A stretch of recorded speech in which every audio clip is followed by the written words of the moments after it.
नमस्कार, मेरा नाम डॉक्टर अजीत सिंह है। टीचर्स एकेडमी के इस यूट्यूब मंच पर आप सभी समाजशास्त्रियों का एक बार फिर से स्वागत। आज हम लोग नया टॉपिक शुरू करेंगे जिसका नाम है प्रजाति, रेस। तो प्रजाति क्या है, और ये आपके सिलेबस में भले ही डायरेक्ट टॉपिक ना हो, लेकिन इससे कई क्वेश्चन पूछे जाते हैं। ना भी पूछे जाए फिर भी आपके बैकग्राउंड के लिए, आपके जानने के लिए चैप्टर बहुत इम्पोर्टेंट है। तो आज इसको समझते हैं। प्रजाति, व्हाट इज रेस? रेस एक बायोलॉजिकल कॉन्सेप्ट है, यानी दुनिया में जितने भी लोग हैं, जो ह्यूमंस हैं जितने भी, उनकी कुछ न कुछ शारीरिक विशेषताएं होती हैं, और उन शारीरिक विशेषताओं के आधार पर, उनकी फिजिकल कैरेक्टरिस्टिक्स के आधार पर एक जैसे लोगों को अगर कैटेगराइज करें, तो अगर एक जैसे लोग हैं तो वो एक रेस कहलाएगी, एक प्रजाति कहलाएगी। तो इस तरीके से दुनिया में जितनी भी प्रजातियां हैं उनको मोटा मोटा मेनली 3 भागों में बांटा गया है: कॉकेशाइड, मंगोलॉइड, निग्रॉइड। कॉकेशाइड का मतलब है श्वेत प्रजाति, वाइट रेस, जो आप अमेरिका, यूरोप वगैरह में देखते हैं। वो सारे के सारे जो गोरे लोग हैं वो वाइट रेस कहलाती है। दूसरा मंगोलॉइड, जिसको पीत प्रजाति भी कहते हैं। इसके स्किन का कलर जो है थोड़ा सा पीला सा है, इस कारण इसे पीत प्रजाति भी कहते हैं। और तीसरा है निग्रॉइड, जो अफ्रीका में पाए जाते हैं, इक्वेटर के नज़दीक होते हैं, और उनकी स्किन का कलर डार्क ब्लैक होता है। तो सफ़ेद, काला और पीला। अगर पूरी जनसंख्या जितनी भी इस पृथ्वी पर है, इस ग्लोब पर है, अगर हम उसको मोटा मोटा कैटेगराइज करें, या ज़्यादातर समाजशास्त्री विद्वानों ने इसको 3 भागों में बांटा है: कॉकेशाइड, निग्रॉइड और मंगोलॉइड। अब एक क्वेश्चन ये बनता है कि इनका क्रम क्या है, इनका उद्भव कैसे हुआ। तो थोड़ा सा पहले इसको देख लेते हैं। आप लोग साथ साथ नोट करते चलेंगे। और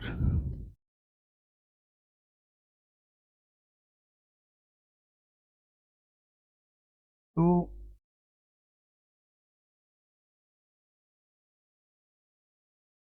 प्रजाति, रेस शब्द का सर्वप्रथम प्रयोग अंग्रेजी भाषा में 16वीं शताब्दी में व्यक्तियों के एक ऐसे वर्ग के लिए किया गया जिसकी समान विशेषताओं को किसी समान पूर्वज के साथ संबंधित किया जा सके।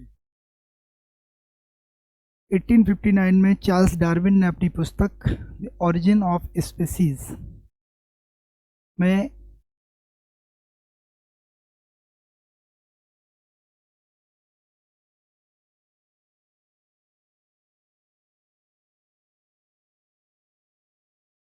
ओरिजिन ऑफ स्पीसीज में, ये किताब लैंडमार्क बुक है डार्विन की। इन्होंने कहा कि प्रकृति में कोई स्थायी वर्ग नहीं है।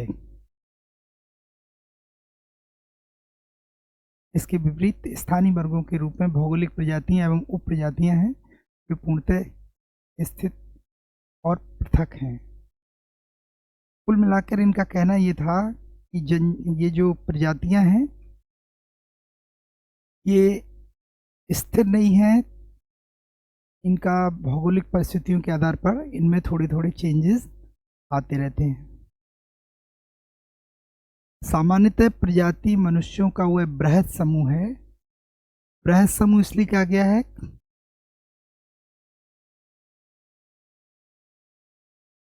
लार्ज ग्रुप, क्योंकि अगर पूरी जनसंख्या, बहुत बड़ी जनसंख्या है ग्लोब पर, अगर उसको 3 भागों में बांट के देखेंगे तो अपने आप में काफ़ी बड़ा ग्रुप हो जाता है। जिसके सदस्यों में सापेक्ष रूप से स्थिर कुछ वंशानुगत शारीरिक लक्षण सामान्य होते हैं, जो कि प्रजनन द्वारा एक पीढ़ी से दूसरी पीढ़ी तक हस्तांतरित होते हैं। यानी उनमें जो फिजिकल करेक्टर्स होती हैं वो एक पीढ़ी से दूसरी पीढ़ी को ट्रांसफर होती रहती हैं, जिसके आधार पर एक प्रजाति समूह को दूसरे से पृथक किया जा सकता है। यानी उनको देखकर ये पहचाना जा सकता है कि ये प्रजाति दूसरी प्रजाति से अलग है। तो एक ये क्वेश्चन है, प्रजाति एक जैविक अवधारणा है, race is A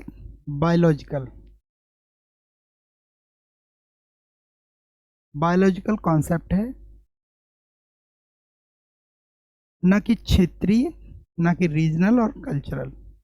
race is a biological concept, not regional और कल्चरल। मानव प्रजातियों को मुख्यतः 3 भागों में बांटा जा सकता है, कॉकेसाइड, मंगोलॉइड और निग्रोइड।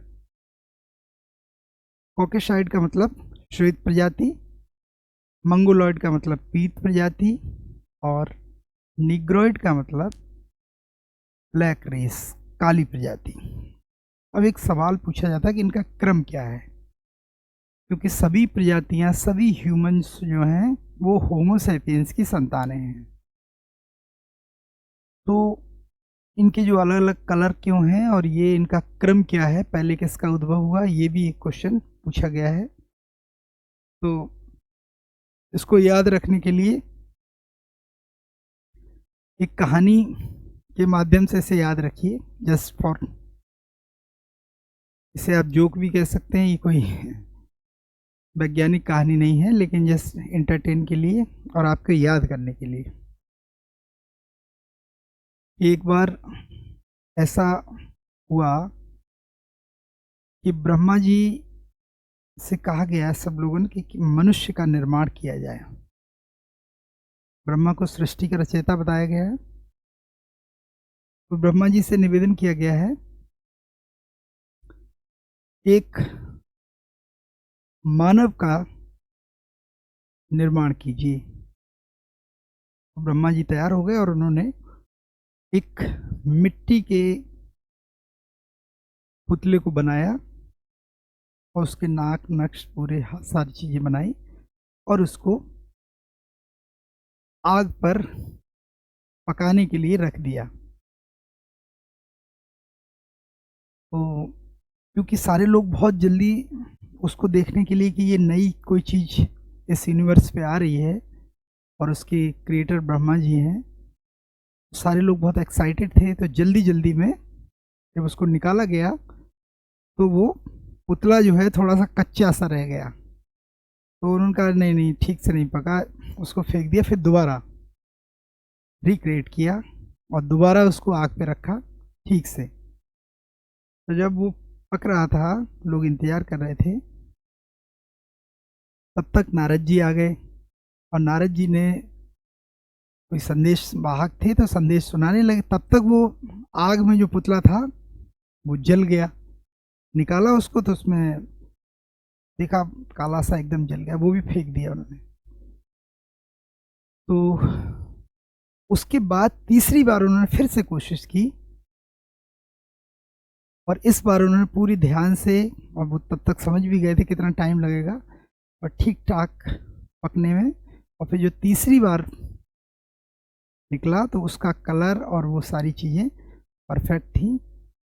तो वो लगा कि हाँ ये परफेक्ट है। इसका मतलब क्या हुआ, कहानी के माध्यम से इसका क्रम, यानी पहला जो कच्चा रह गया था वो एक तरीके से उन्होंने फेंका तो यूरोप में गिरा और वो श्वेत प्रजाति कहलाई। दूसरा ज़्यादा जल गया था तो अफ्रीका में गिरा और वो निग्रो कहलाए, ब्लैक। और तीसरा जो है वो मंगोलॉइड। तो इस कहानी के माध्यम से ये क्रम आपको याद रहेगा, इस क्रम में इनका जन्म हुआ। मंगोलॉइड तीसरे नंबर पे है। यानी शरीर रचना के आधार पर जब हम उन लक्षणों के आधार पर किसी को पहचान लेते हैं तो वो एक प्रजाति के लोग होते हैं। अब आप इसको थोड़ा सा नोट कर लेंगे।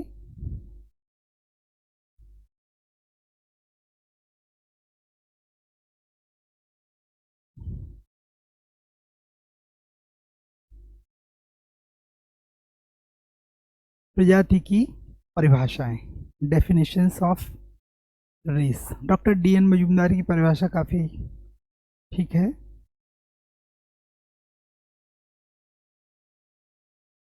यदि व्यक्तियों के एक समूह को शारीरिक लक्षणों के आधार पर अन्य समूहों से पृथक पहचाना जा सके, तो उस जैविकी समूह के सदस्य कितने ही बिखरे क्यों न हों, वो एक प्रजाति है। If a group of individuals can be distinguish from other groups by physical characteristics, then no matter how disparate the member of that biological group may be, they are a species. क्रोवर के अनुसार, according to AL. क्रोवर, प्रजाति एक प्राणशास्त्रीय अवधारणा है। ये सवाल कई बार पूछी गई है। प्राणशास्त्रीय मतलब बायोलॉजिकल। तो race is a biological concept, A L. Kroeber. एक लाइन में पता चल जाएगा कि ये किसकी डेफिनेशन है। एक ऐसा समूह है जो वंशानुकरण से बंधा हुआ है। Species is a biological concept. A species is a group of bound by inheritance. इसी तरह से बीसन के अनुसार प्रजाति व्यक्तियों के एक ऐसे विशाल समूह को कहते हैं जिसे आनुवंशिक शारीरिक लक्षणों के आधार पर पहचाना जा सके। आनुवंशिक शारीरिक लक्षण जो पीढ़ी दर पीढ़ी माता पिता से ट्रांसफर होते हैं, हस्तांतरित होते हैं। Species is a large group of individuals that can be identified on the basis of hereditary physical characteristics. A.W. Green, इनकी परिभाषा भी एक बार पूछी गई है। एक बड़ा जैविकी मानव समूह है। ये बड़ा शब्द का इस्तेमाल करते हैं जिसमें वंशानुक्रम से संचालित अनेक विशेषताएं होती हैं और एक सीमा तक वे परिवर्तित होती हैं।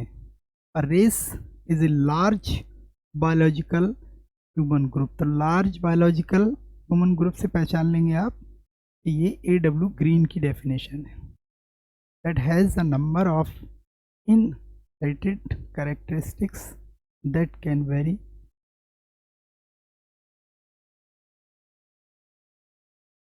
To a certain extent. ठीक है।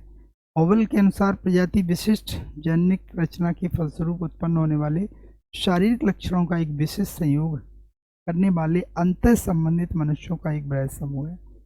Species is a large group of related human having a distinctive combination of physical traits that result from unique genetic makeup. तो ये डेफिनेशन है जिसमें से डॉक्टर डी.एन. मजूमदार, ए.एल. क्रोवर और A.W. ग्रीन की पूछी गई है।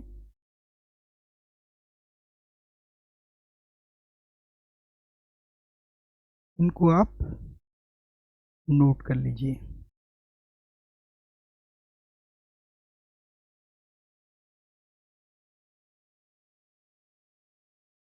प्रजाति की विशेषताएं, ए.एल. क्रोवर ने इसकी 5 विशेषताओं का उल्लेख किया। नंबर 1, प्रजाति एक जैविकी अवधारणा है, बायोलॉजिकल कॉन्सेप्ट है। इसका धर्म, राष्ट्र, भाषा आदि से कोई संबंध नहीं है। Race is a biological concept. It has no relation with religion, nation and language. तो ये पहली परिभाषा क्लियर हो गई। इसका धर्म, राष्ट्र, भाषा से कोई संबंध नहीं है। नेक्स्ट है, प्रत्येक प्रजाति की कुछ शारीरिक विशेषताएं होती हैं। Every race has some physical characteristics. प्रजाति के शारीरिक लक्षण वंशानुक्रमण द्वारा प्राप्त होते हैं। The physical characteristics of races are acquired through inheritance. Acquired का मतलब है कि जो चीज़ें हमें अपने आप मिल जाती हैं बाय हेरिटेंस। प्रजाति एक समूह बृहद प्रजाति का समूह जो है वो बृहद आकार का होता है। The group of race is large size. और लास्ट बहुत इंपॉर्टेंट है ये, प्रजाति एक अंतःविवाही समूह है। Race is a endogamous concept. अंतःविवाही का मतलब है अपनी ही प्रजाति में विवाह करने का प्रचलन, उसको इंडोगेमस कहते हैं। जाति भी एक अंतःविवाही होती है, अपनी जाति में विवाह करना, तो इसको अंतःविवाही समूह कहते हैं, endogamous. Okay, these are the 5 characteristics of race according to A.L. Grover. Is it clear? Next, अब प्रजातियों की उत्पत्ति के सिद्धांत। 4 सिद्धांत हैं जो लगभग कॉमन है, सभी लोगों ने इनकी चर्चा की कि आखिर अलग अलग कलर के लोग या अलग अलग प्रजातियों की उत्पत्ति कैसे हुई। तो ये सिद्धांत बताते हैं, जैसे पहला सिद्धांत है उत्परिवर्तन, म्यूटेशन। इस सिद्धांत के जन्मदाता ह्यूगो डी ब्रीज।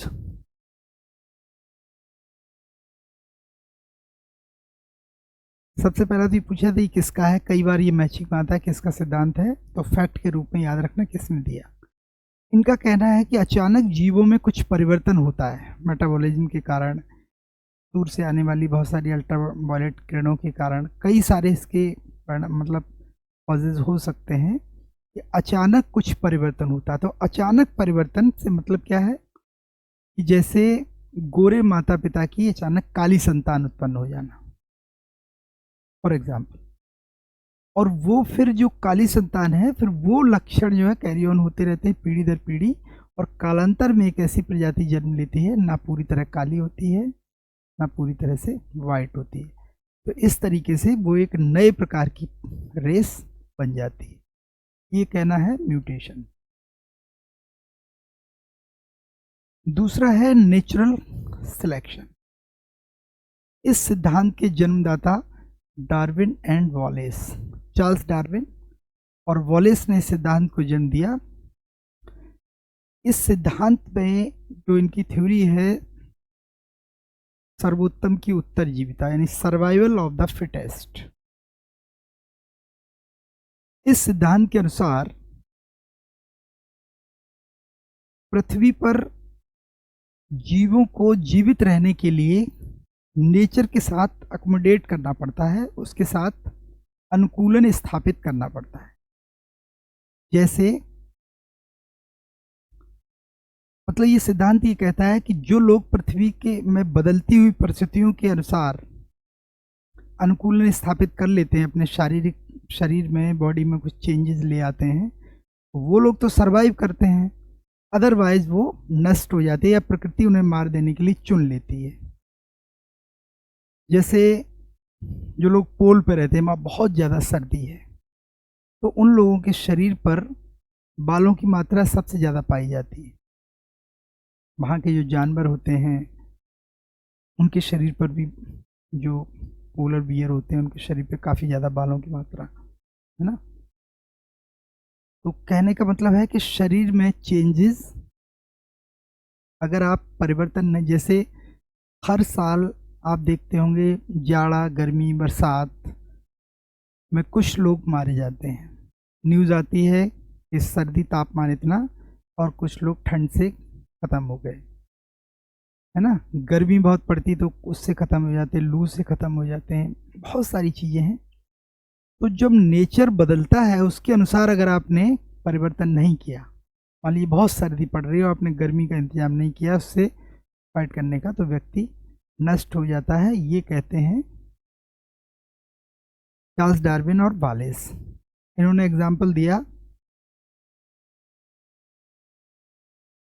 कि जिराफ की गर्दन का उत्तरोत्तर लंबा होना, ये इनका बड़ा प्रचलित उदाहरण है। इन्होंने कहा कि पहले ग्लोब पर ज़मीन पर घास और वो सारी चीज़ें थी, छोटे छोटे पेड़ थे, तो ये जो जिराफ वगैरह हैं इनकी गर्दन इतनी लंबी नहीं होती थी, आराम से इन्हें खाने के लिए मिल जाता था और ये अपने आप को सरवाइव कर लेते थे। लेकिन आगे चलकर कुछ ऐसा हुआ कि चेंजेस आए ग्लोब पर और छोटी मोटी वनस्पतियाँ ख़त्म हो गई, तो केवल बड़े बड़े पेड़ बचे। तो उन अपने आप को उन पेड़ों से भोजन प्राप्त करने के लिए लगातार इन्हें अपनी गर्दन को ऊंचा उठाना पड़ा, और जिससे जिराफ की गर्दन लंबी हुई, और वो लक्षण जो है दूसरी पीढ़ी में ट्रांसफर होते चले गए, और इसके कारण लंबी गर्दन वाले जिराफ उत्पन्न हुए। पहले ये छोटी गर्दन वाले जिराफ थे।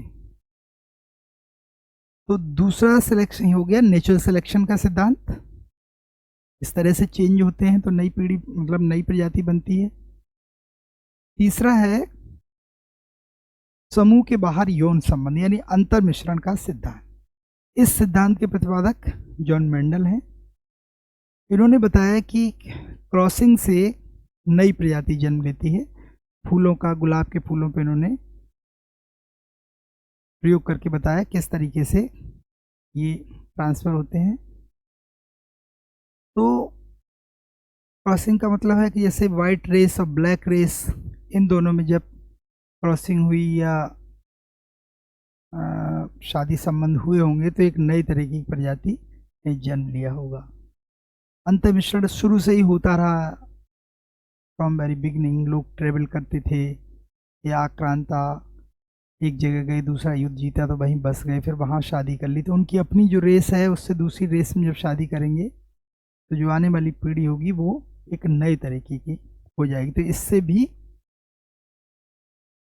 अंतर मिश्रण क्रॉसिंग से भी, जैसे भारत में एंग्लो इंडियन, गोरे माता पिता और इंडियन से शादी की होगी तो जो बच्चे एंग्लो इंडियन कहलाए, ना पूरी तरह अंग्रेज ना पूरी तरह हिंदुस्तानी।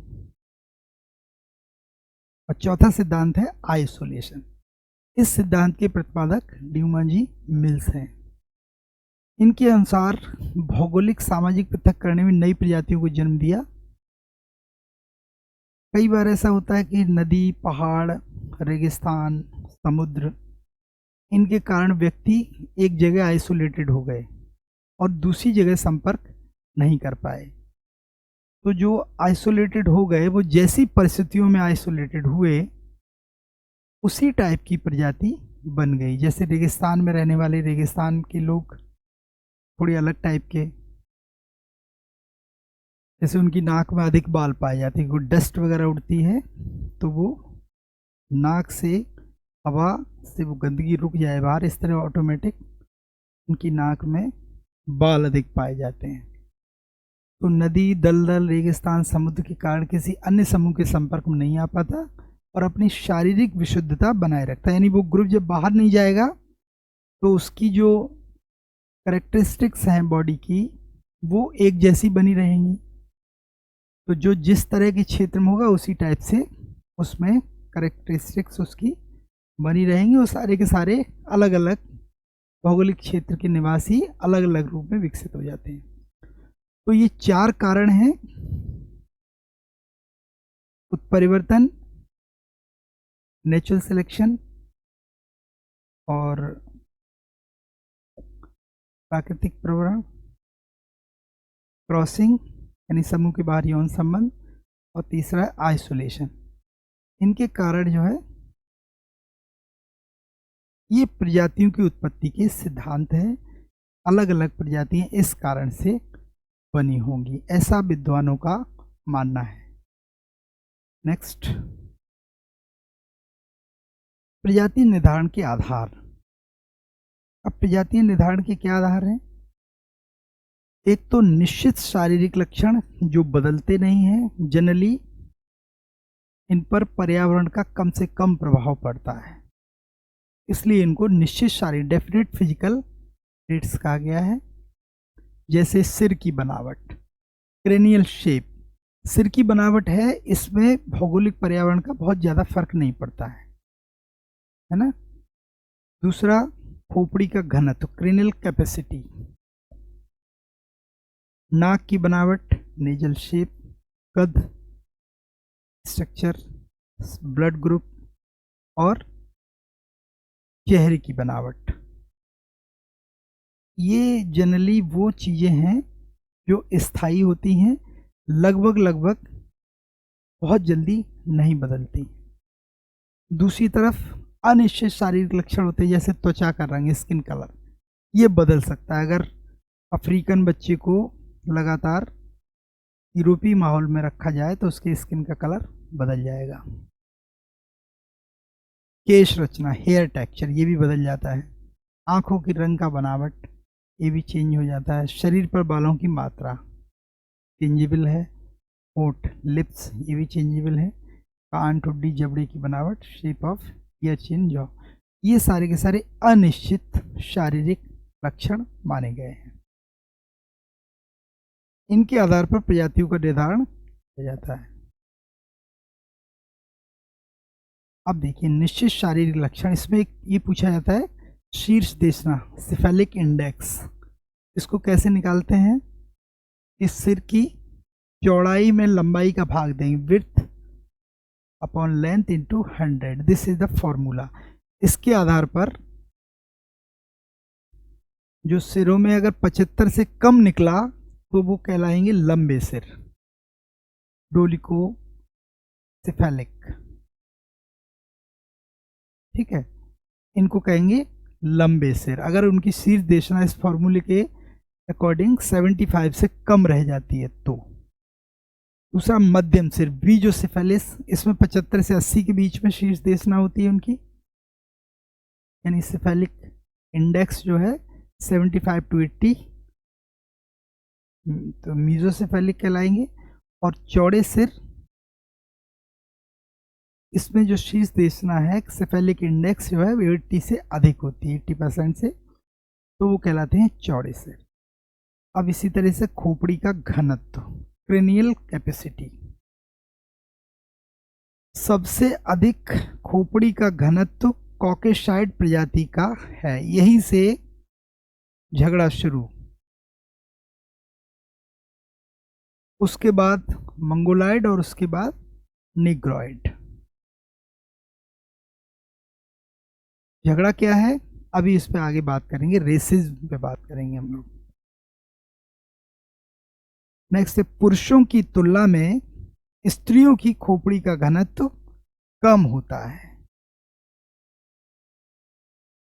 क्रेनल कैपेसिटी जो है, कपाल क्षमता, इसको सीसी कहते हैं, तो वो पुरुषों की तुलना में स्त्रियों में कम पाई जाती है।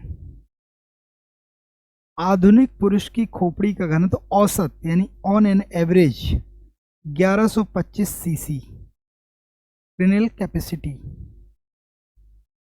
जबकि स्त्री का औसत पुरुष से करीब करीब 150 सीसी कम है, ऑन एन एवरेज। ये झगड़े वाली बातें हैं, अभी आगे बताएंगे। विभिन्न प्रजातियों में 1100-1500 के बीच में पाया जाता है।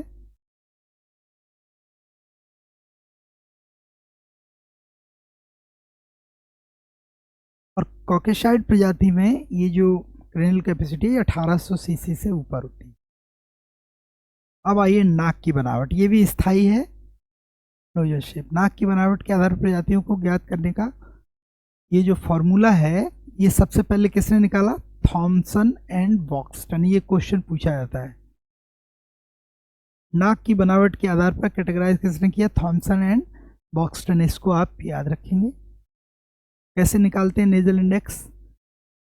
Width of nose upon length of nose into 100। तो जो निकल के आता है,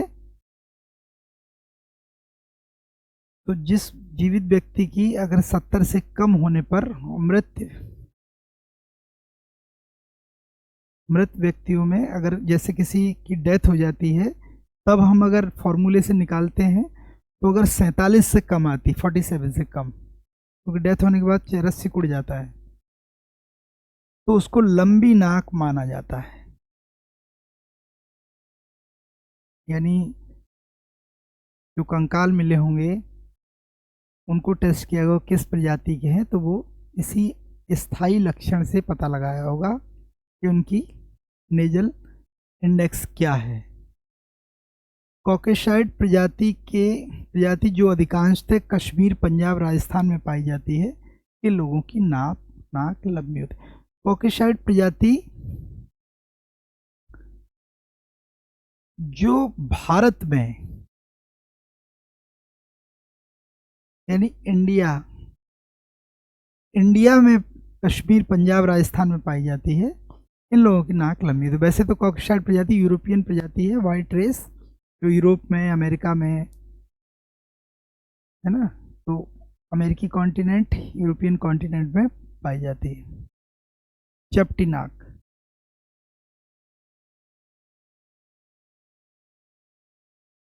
इसके अंतर्गत जीवित व्यक्ति, मृत व्यक्तियों खोपड़ी, जो उनकी खोपड़ी होती है उसकी नासिक देखना कम से 74 से 84, 43 से 51, ये मध्यम होगा।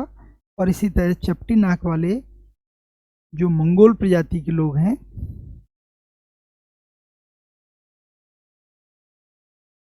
भारत में असम, उत्तरी पूर्वी क्षेत्रों में पाए जाते हैं। और चौड़ी नाक 84 से अधिक और मृत व्यक्तियों में 51 से अधिक पाई जाती है। निग्रो प्रजाति में भारत में तमिलनाडु, मध्य प्रदेश चौड़ी नाक वाले लोग पाए जाते हैं। तो ये नेजर शेप के आधार पर हम लोग देखते हैं कि इसकी किसकी नाक कैसी है।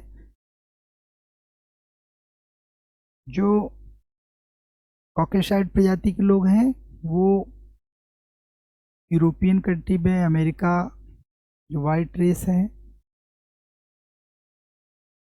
और जो काले लोग हैं वो अफ्रीका कॉन्टिनेंट विशेष रूप से पाए जाते हैं, भूमध्य रेखा के नज़दीक।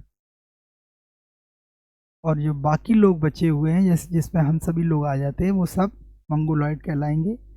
इसमें विशेष रूप से चाइना, मंगोलिया, नॉर्थ ईस्ट, इस सारे रीजन में, और जो मध्य एशिया वगैरह में, ये सारी जातियाँ, मतलब यही जाति के लोग पाए जाते हैं।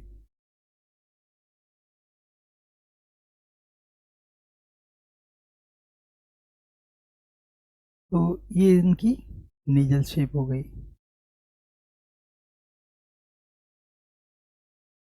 ये आप लोगों ने नोट कर लिया होगा।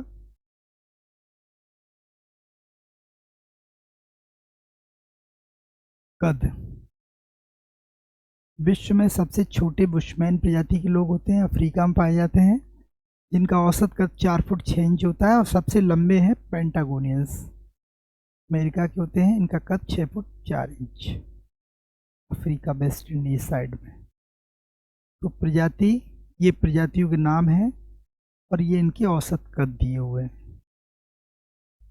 ठीक है, तो ये कद के आधार पर इसको आप लोग नोट कर लेंगे। ये क्वेश्चन पूछा जाता है।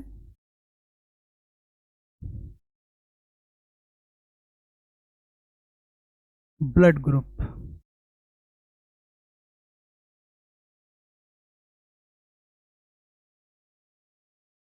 एक स्किन कलर, ये निश्चित शारीरिक लक्षणों की बात हो रही है। विश्व में A B C D, A B और ओ, मेनली ये 4 ब्लड ग्रुप पाए जाते हैं। पश्चिमी यूरोप के लोगों में ए रक्त समूह, यानी यूरोपियन में आप कह सकते हैं कि कॉकेशाइड प्रजाति में ए ब्लड ग्रुप, मंगोलॉइड में बी रक्त ग्रुप, और आदिवासी निग्रोटो में ओ रक्त समूह पाया जाता है। अमेरिका के रेड इंडियंस में ओ रक्त समूह की अधिकता पाई जाती है। अब चेहरे की बनावट, फेशियल इंडेक्स, चेहरे की चौड़ाई, ये फॉर्मूला हमेशा चौड़ाई बटे लंबाई है, विड्थ में लेंथ का भाग देके और 100 से मल्टीप्लाई करके इसको निकालते हैं। चौड़ा चेहरा,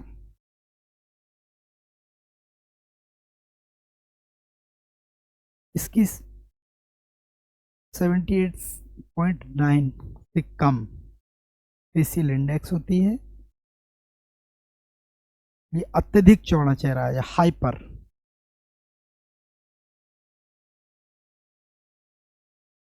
ठीक है, और जो चौड़ा चेहरा है वो 79 से 83, मध्यम 84 से 87.9, लार्ज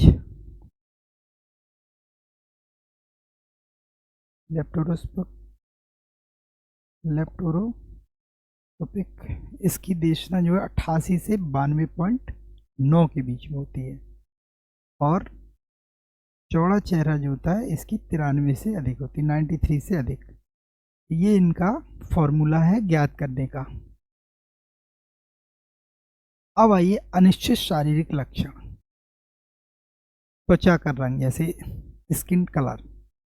त्वचा के रंग के आधार पर 3 कलर माने गए हैं, श्वेत यानी वाइट, येलो एंड ब्लैक। ठीक है,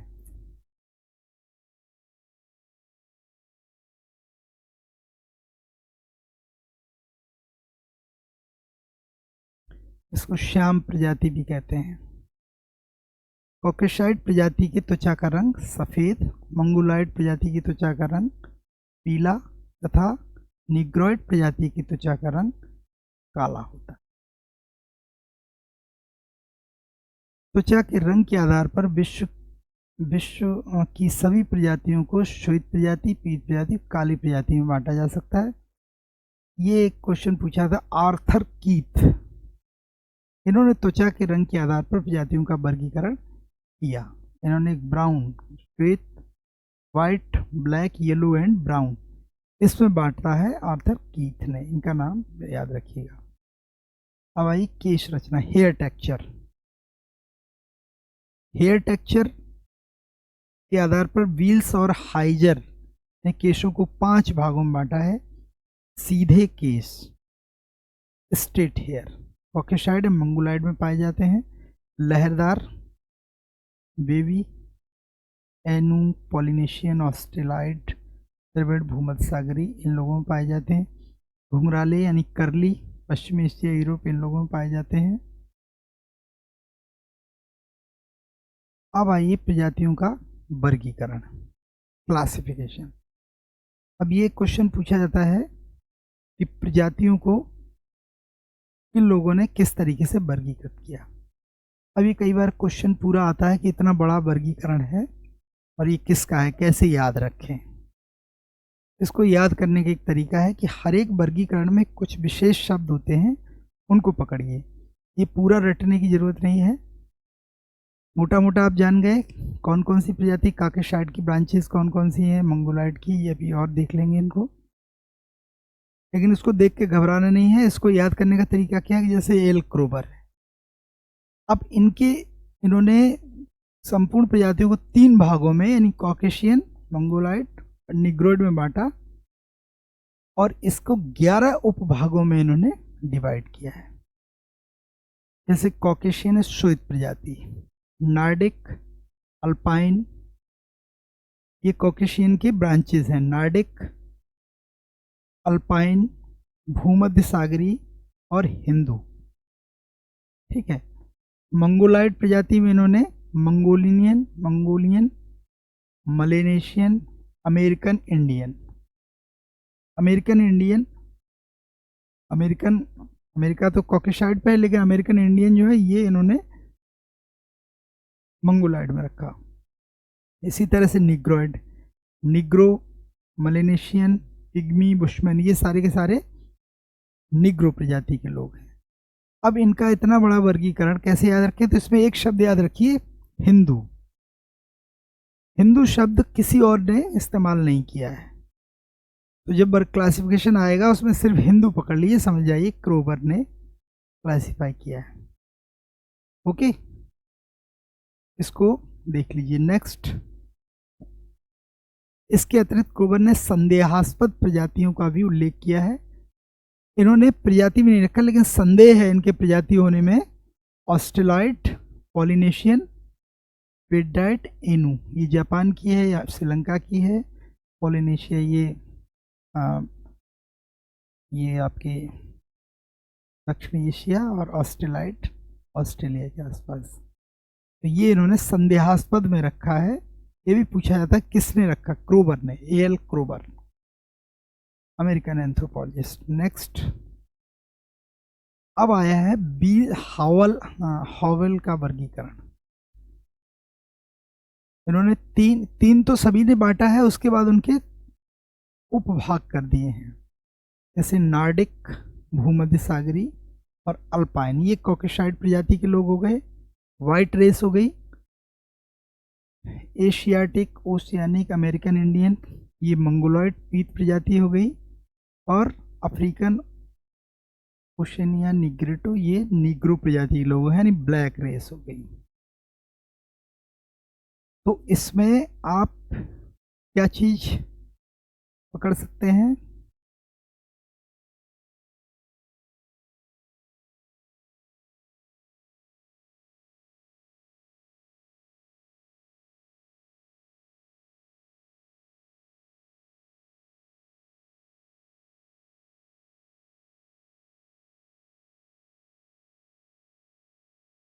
नेक्स्ट है बील्स एंड हाइजर का, इनका सबसे बड़ा वर्गीकरण है। देखने में लगता कैसे याद होगा, लेकिन इसमें एक शब्द पकड़ लीजिए। जैसे इन्होंने कॉकेसाइड प्रजाति है, इसमें इन्होंने ये रखा है इनू, ऑस्ट्रेलाइड, द्रविडियन, बीड, प्राथमिक कॉकेसाइड प्रजातियां और द्वितीयक कॉकेसाइड प्रजातियां। तो ये जो प्राथमिक शब्द और द्वितीयक शब्द इस्तेमाल किया है, ये इन्हीं ने किया और किसी ने नहीं किया है। ठीक है, इसी तरीके से यहाँ भी प्राथमिक और द्वितीयक, निग्रो को भी दो भागों में बांट देते हैं। तो इनको प्राथमिक द्वितीयक से समझ लीजिए, बील्स एंड हाइजर का वर्गीकरण है। हिंदू आ जाए तो क्रोबर का वर्ग। ऐसे ही आप अपने हिसाब से अपनी टेक्निक से कोई एक शब्द पकड़ सकते हैं। ये कोई फार्मूला नहीं, बस याद करने का एक तरीका है, कैसे ध्यान रखें कौन सा क्लासिफिकेशन किनका है। सबके अपने अपने तरीके होते हैं। आप कोई एक शब्द पकड़ेंगे और वो पकड़ में आ जाएगा किसका वर्गीकरण। नेक्स्ट, एससी दुबे, इन्होंने प्रजाति को 11 समूह में विभाजित किया। Mongoloid, Caucasoid, African Negro, Melanesian, Micronesian, Polynesian, मध्य अफ्रीकी पिग्मी, सुदूर पूर्व के पिग्मी, अफ्रीका, कालाहारी रेगिस्तान के आसपास रहने वाले बुशमैन, हॉटेनटॉट, ऑस्ट्रेलाइड, जापान के अनुश्रृंखला के, ये इनका वर्गीकरण है एससी दुबे का। जैकब्स स्टर्न का वर्गीकरण है। इन्होंने संख्या के आधार पर इसे 11 प्रजातियों में बांटा है। ये भी आप लोग नोट कर सकते हैं। और किसी एक शब्द को, हालांकि ये बहुत इंपॉर्टेंट नहीं, पूछे नहीं जाते हैं, लेकिन फिर भी आप एक बार इन्हें देख लीजिएगा।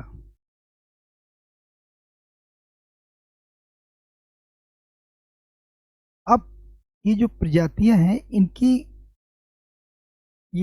थोड़ी थोड़ी सी विशेषताएं, शारीरिक विशेषताएं जान लेते हैं कि इनकी लोकेशन क्या, कहाँ रहती हैं और इनकी शारीरिक विशेषताएं क्या है। इनसे अक्सर क्वेश्चन आता है, कैसे पहचानेंगे।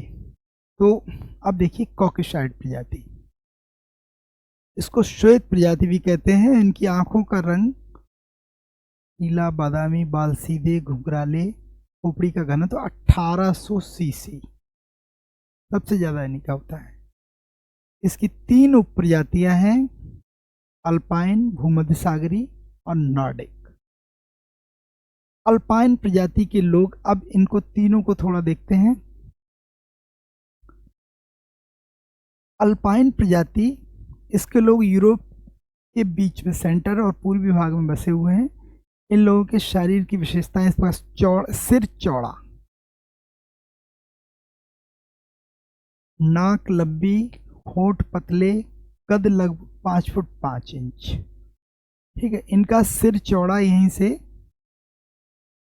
सिर चौड़ा होगा तो क्रेनल कैपेसिटी ज्यादा होगी। ठीक है,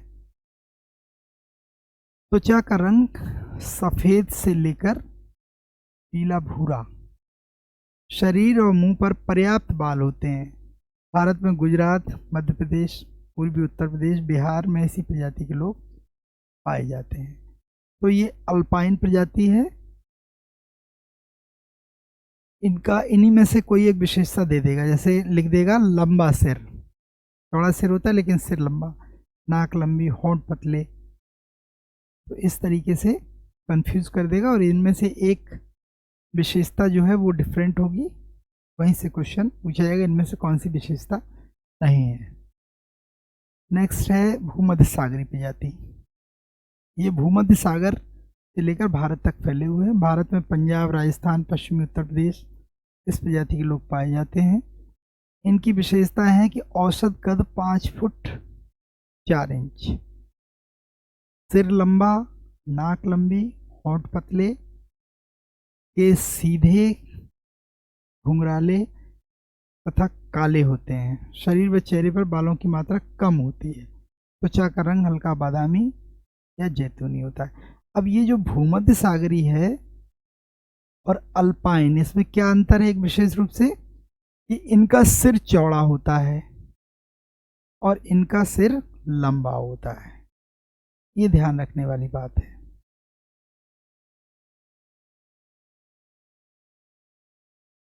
विशेषताएं देगा और अल्पाइन प्रजाति की निम्न में से कौन सी विशेषताएं नहीं है, है ना, ये भूमध्य सागरी। तो ये आप थोड़ा सा नोट करके अलग से ध्यान रखेंगे। अब आइए नार्डिक प्रजाति। औसत कद 5 फुट 8 इंच, आंखें नीली ब्लूइश ब्राउन, होंठ पतले, नाक ऊंची नुकीली, सिर लंबा, बाल सीधे तथा लहरदार, त्वचा का रंग गुलाबीपन लिए हुए सफेद, एप्पल वाइट।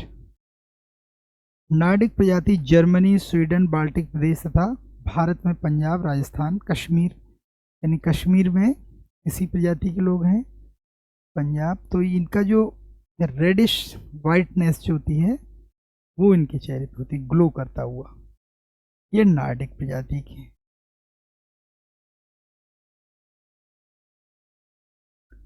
तो चौड़ा सिर सिर्फ अल्पाइन प्रजाति का है, बाकी कॉकेशाइड में जनरली लंबे सिर हैं। ठीक है, नेक्स्ट मंगोलॉइड प्रजाति। मंगोलॉइड जो पूरा मध्य एशिया से लेकर एशिया में पाई जाती है। मंगोलॉइड की उत्पत्ति कॉकेशाइड और नीग्रोइड के बाद मानी जाती है। यानी मंगोलॉइड कब मानी जाएगी? कॉकेशाइड और नीग्रोइड के बाद। यानी वो कहानी आप याद रखेंगे तो उनका क्रम आपको याद रहेगा। विश्व में सबसे अधिक इसी प्रजाति के लोग हैं, सबसे अधिक मंगोल प्रजाति के लोग हैं। इस प्रजाति के लोगों का कद नाटा, शरीर मोटा, नाक छोटी चपटी, सिर चौड़ा, होंठ मोटे, केस सीधे व घुंघराले, अधकुली आंखें, आंखों का रंग बादामी होता है। त्वचा का रंग पीला होने के कारण इसे पीत प्रजाति, येलो रेस भी कहते हैं। मंगोलॉइड की उप प्रजातियों में क्रोबन ने मंगोलियन, मलेशियन और अमेरिकन इंडियन को माना। तो ये मंगोल प्रजाति के बारे में है। सबसे ज़्यादा जनसंख्या इन्हीं की है, क्योंकि चाइना और इंडिया ऐसी प्रजाति के लोग हैं तो सबसे ज़्यादा जनसंख्या हो ही गई वैसे भी। Next African Negroid. इस प्रजाति की त्वचा का रंग काला होने के कारण इसे काली प्रजाति, ब्लैक रेस भी कहते हैं। इनका स्थान अफ्रीकी महाद्वीप है और इनकी संख्या लगभग 10 करोड़। ये पूरा ओवरऑल अफ्रीका कॉन्टिनेंट पे ज़्यादा रहते हैं, वहीं पाए जाते हैं। इस प्रजाति के लोगों में केस सूखे, ऊनी, कड़े घुंघराले, नाक चौड़ी, कान छोटे, होंठ मोटे, बाहर की ओर लटके हुए, कद सामान्य। नाइलेटिक निग्रो और ओशियानिक निग्रो इनकी उप प्रजातियां हैं। कांगो या मध्य अफ्रीकी पिग्मी, इनकी संख्या लगभग 1 लाख है। इनका औसत कद 4 फुट 9 इंच, त्वचा का रंग काला, शरीर पर अधिक बाल, केश घुमावदार और घने होते हैं। और सुदूर पूर्व के पिग्मी, कांगो मध्य अफ्रीकी पिग्मी है, सुदूर पूर्व के फॉर्म ईस्टर्न पिग्मीज। इस प्रजाति के लोगों के होंठ काफी मोटे होते हैं ये काफ़ी शब्द है, काफ़ी मोटे। काफ़ी मोटे से समझ जाइए कि ये सुदूर पूर्व के फार्म ईस्टर्न पिग्मीज हैं। इनकी त्वचा का रंग गहरा काला होता है, डार्क ब्लैक। सिर के बाल ऊनी, शरीर पर बालों की कम मात्रा तथा कद लगभग 5 फुट होता है। इस प्रजाति के लोग Andaman, Luzon, Philippines, Indonesia, New Guinea, Malaya प्रायद्वीप पे होते हैं। भारत में बुशमैन हॉटेंटॉट, इस प्रजाति में नीग्रो व मंगोल प्रजाति का मिश्रण पाया जाता है। इनका कद नाटा, केश घुमावदार, आंखें अधखुली, त्वचा का रंग पीला भूरा। इनकी संख्या लगभग 20,000 अफ्रीका के कालाहारी रेगिस्तान में पाए जाते हैं। तो आप ये नोट कर लेंगे।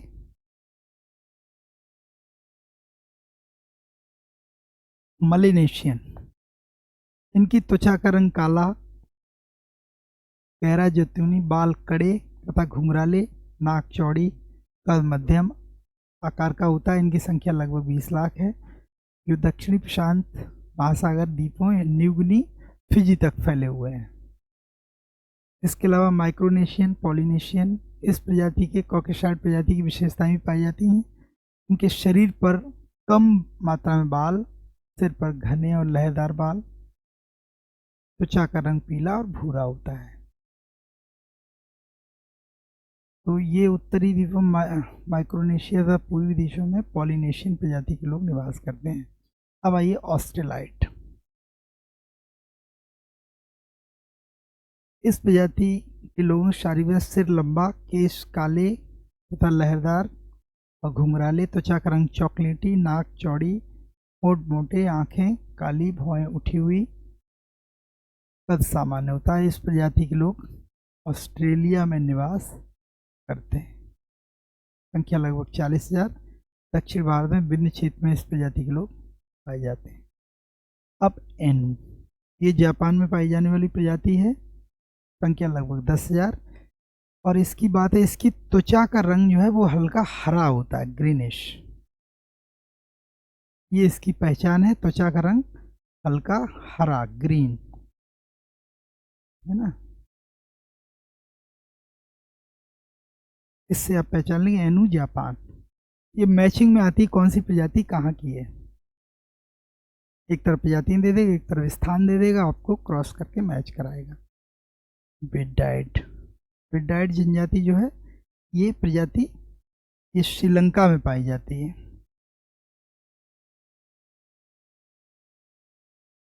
इनके विशेष सिर लंबा, केश लहरदार, त्वचा का रंग चॉकलेटी, शरीर पर कम बाल, औसत कद 5 फुट। ये भारत में दक्षिण प्रजाति के लोग होते हैं और द्रविड़ प्रजाति से मिलते जुलते हैं।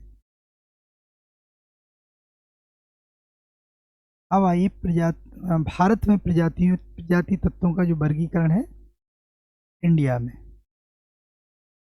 तो अगर ये सवाल आता है भारत में सबसे पहले प्रजातियों का वर्गीकरण किसने किया, तो जवाब है सर्वप्रथम है नेस्फील्ड। इन्होंने संयुक्त प्रांत, जो उस समय उत्तर प्रदेश को कहते थे, उसके निवासियों में शारीरिक लक्षणों के आधार पर वर्गीकरण किया और यहाँ के निवासियों को 2 भागों में बांटा, एक आर्य और एक आदिवासी, वहाँ के मूल निवासी थे।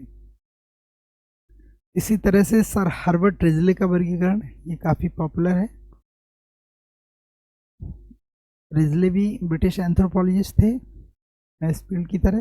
भारतीय प्रजातियों का शारीरिक लक्षण के आधार पर क्रमबद्ध अध्ययन यानी सिस्टमेटिक स्टडी इन्होंने प्रारंभ की और इन्होंने अपनी पुस्तक the people of India, people of India एक मैगजीन भी है, एक प्रोजेक्ट भी है जो एंथ्रोपोलॉजिकल सर्वे ऑफ इंडिया द्वारा चलाया जाता है भारत में। भारत की प्रजातियों को उल्लेख किया। रिजले ने भारत की पूरी आबादी को 7 बड़े नस्लीय समूह में विभक्त किया, 7। ठीक है, ये पूछा जाता है भारत की जातियों को कितने भागों में बांटा हर्बर्ट रिजले ने। इनकी किताब का नाम द पीपल ऑफ इंडिया पूछा जाता है। रिजले में इन्होंने बताया कि 3 मूल प्रजातियां हैं, इंडो आर्यन, मंगोलाइड और द्रविड़। इंडो आर्यन, मंगोलाइड और द्रविड़। ये पंजाब के जाट, राजस्थान के राजपूत, ये इंडो आर्यन है। हिमाचल, असम, पूर्वी राज्य के निवासी मंगोलाइड, और केरल यानी साउथ के जो लोग हैं वो द्रविड़ियन कहलाए। इसके अलावा इनके मिक्सचर से, क्रॉसिंग से, अंतर्विवाही संबंधों से, मतलब क्रॉस मैरिज, उससे 4 प्रजातियां और, तुर्की ईरानी, उत्तर प्रदेश के सीमांत निवासी सीथो द्रविड़ियन, आर्यो द्रविड़ियन, मंगोल द्रविड़ियन। ये जो है उन 4, इनका बनने वाली 4 अन्य प्रजाति हैं जो मिश्रण से बनी, टोटल 7 हैं। और इसमें ध्यान रखने वाली बात यह है कि रिजले ने निग्रोटो प्रजाति का उल्लेख नहीं किया। ये क्वेश्चन कई बार पूछा गया है। हर्बर्ट रिजले ने अपने प्रजाति वर्गीकरण में भारत में निग्रोटो प्रजाति का उल्लेख नहीं किया है। इंपॉर्टेंट फैक्ट है, इसे याद रखेंगे। हर्बर्ट रिजले ने द्रविड़ प्रजाति के लोगों के भारत के द्रविड़ प्रजाति के लोगों को, द्रविड़ प्रजाति के लोगों को भारत के प्राचीनतम आदिवासी माना। यानी सबसे पहले रहने वाले जो लोग हैं यहाँ के मूल निवासी, वो द्रविड़ प्रजाति के लोग हैं जो साउथ में रहते हैं, केरल वगैरह में। नेक्स्ट, हेडन का वर्गीकरण। इन्होंने 5 प्रजाति तत्वों का उल्लेख किया। ये पूछा जाता किससे, कई बार संख्या से पूछी जाती है। तो पूर्व Dravid, Dravid, Indo Aryan, Indo Alpine और मंगोल, ये इन्होंने 5 भागों में बांटा है। इसके बाद हट्टन इन्होंने 6 में बांटा है, 6 प्रजातियों में।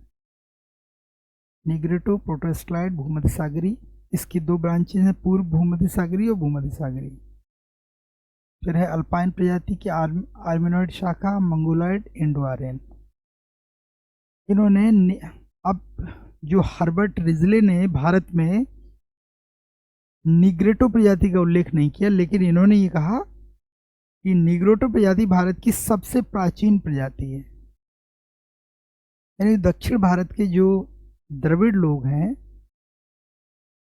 वो ब्लैक कलर के, स्किन कलर उनका ब्लैक है, इस आधार पर इन्होंने कहा। और चूंकि द्रविड़ मूल निवासी बताए गए हैं तो उनका निग्रोटो प्रजाति भारत की सबसे प्राचीन प्रजाति है। और इसी तरीके से हट्टन। नेक्स्ट, गुहा का वर्गीकरण, बीसी गुहा। इन्होंने सबसे अलग वैज्ञानिक आधारों का उपयोग करते भारत के प्रजाति वर्गीकरण किया। 1931 की जनगणना में की गई मानविकी सर्वेक्षण, यानी ये 31 की जनगणना के सर्वेक्षण पर आधारित था। गुहा ने हट्टन के वर्गीकरण को विस्तृत आधार प्रदान किया। यानी इन्होंने भी 6 भागों में बांटा है, निग्रोटो, प्रोटोस्लाइड, मंगोलाइड। मंगोलाइड को उन्होंने 2 भागों में, प्राचीन मंगोलाइड और तिब्बती मंगोलाइड। और प्राचीन मंगोलाइड को पुनः 2 भागों में बांटा, लंबे सिर वाले और चौड़े सिर वाले, लॉन्ग हेडेड, ब्रॉड हेडेड। ठीक है। उसके बाद भूमध्य सागरी, ये 3 भागों में, प्राचीन भूमध्य सागरी, भूमध्य सागरी पूर्वी प्रारूप, इसी तरीके से पश्चिमी चौड़े सिर वाले, अल्पाइन, डिनारी, आर्म। इन्होंने ज़्यादा बढ़ा। और इन्होंने भी कहा, गुहा ने भी प्रजाति, निग्रोटो प्रजाति भारत में सबसे पहले आई। तो हट्टन और गुहा दोनों के अनुसार निग्रोटो प्रजाति भारत की सबसे पहले आने वाली प्रजाति है। लेकिन रिजले ने कहा निग्रोटो प्रजाति भारत में नहीं पाई जाती। This is the difference between these anthropologists. Next, फान 6 डेट्स का वर्गीकरण। इन्होंने भारतवासियों को विभाजन 3 भागों में बांटा है, बेडेडबर्ग, मेलेनिडबर्ग, इंडिडबर्ग। तो ये क्लासिफिकेशन है अलग अलग प्रजातियों के बारे में। टोटल दुनिया में जितने भी लोग हैं उनको इतनी तरीके से कैटेगराइज किया जा सकता है। और अगर इन्हें मोटा मोटा भागों में देखें मेनली 3 टाइप्स, कॉकेसाइड, मंगोलॉयड और निग्रॉयड। का क्रम पूछा जाएगा तो Caucasoid first, then Negroid, then Mongoloid. Next, तो ये प्रजाति यहाँ तक समाप्त होता है और इसके बाद हम लोग नेक्स्ट क्लास में प्रजातिवाद शुरू करेंगे। तो आज यहीं तक, थैंक यू।